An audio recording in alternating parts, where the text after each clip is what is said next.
Hey there, everyone. I hope everyone is well. Um, Thank you for taking the time to watch this video.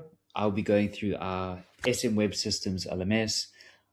We've made a lot of improvements since the last video.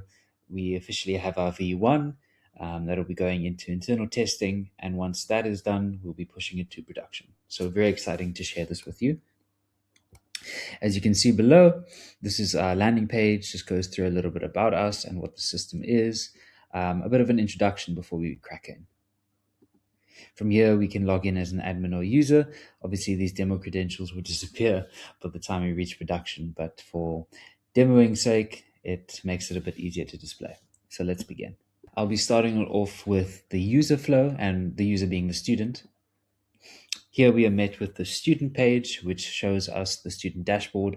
We can see that there's a total submission, one that's pending, hasn't been approved or rejected yet, and recent submission also appears here. First assignment for blockchain showcase. When we log onto the student page, we can met with numerous different navigation options that the student has available.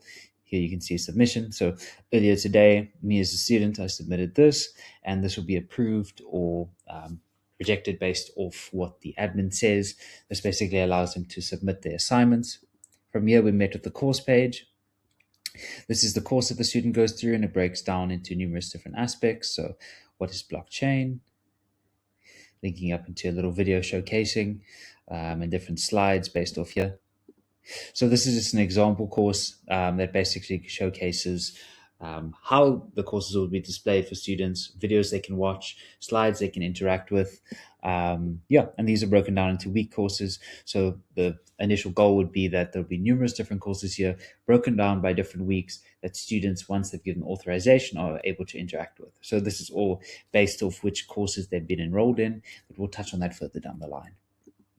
Here we have a couple of quizzes that they're able to take. This is also based on courses. So I think a good rule of thumb here is whatever is shown is based off what courses the students are permitted to interact with. Furthermore, resources here, a forum where they're able to interact and discuss, classroom discussions with one another, a message system where they're able to message fellow students that are in this course. As you can see, they are the only student in this course, so they aren't able to, but they're able to interact and have conversations with other students. Here they'll be able to check other course members in different courses. And just a little profile page where they're able to interact with their own information, change it, and display it for others to see. So let's go through the admin section now. Perfect. So in the interim, I logged into the admin section and we are met with the admin dashboard. As you can see, there's been a lot of changes since the last time you guys have seen it. An increase in students, submissions, pending reviews, approved. And it allows the admin to basically get an overview of what's going on.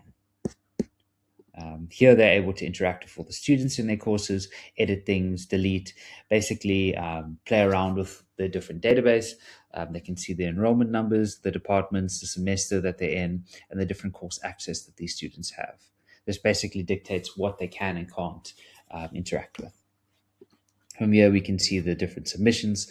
They'll be able to review these submissions and interact with them, review the files, download them, and grade the students' work. And then we have a breakdown of all the different active courses that exist. They can create their own courses and go through the different flows.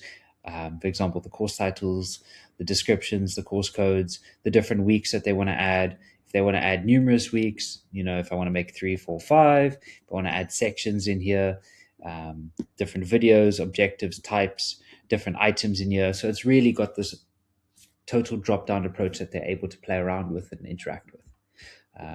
And then from there, the same as before, they can create quizzes for the students. They can manage and upload resources for the students to interact with and download for all general students. They can interact with the forums and create new discussion points. They can message existing students and have conversations. They can add and remove different members from the courses to have a bit of an overall structure and a management system to basically ensure that they stay on top of who is in what. And then last but least, they're able to update their profile.